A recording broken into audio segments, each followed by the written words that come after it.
చూపించారు పెద్దోళ్ళు దేవుళ్ళు అని. ఎందుకు మమ్మీ పుట్టించాడు డాడీ నన్ను అసలు? వినాలనుకున్న నేను చందమామ కథలు, ఆడపిల్ల బాధలన్నీ చెప్పుకునే బదులు పుట్టగానే చంపేస్తుంటే తప్పుతుంటే విసులు. చిన్న బట్టలేసుకుంటే చంపేయాలా?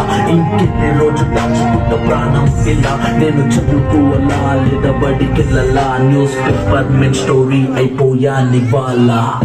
చిరునవ్వులతో కాలం గడపాల్సిన చిన్నారి మనిషిని రంగేసుకున్న క్రూర మృగాలకు బలైపోయి 8 ఏళ్ల చిన్నారిని హింసించి అత్యాచారం చేసి చంపిన ఘటన మానవత్వానికే మరి మచ్చగా నిలిపోయింది.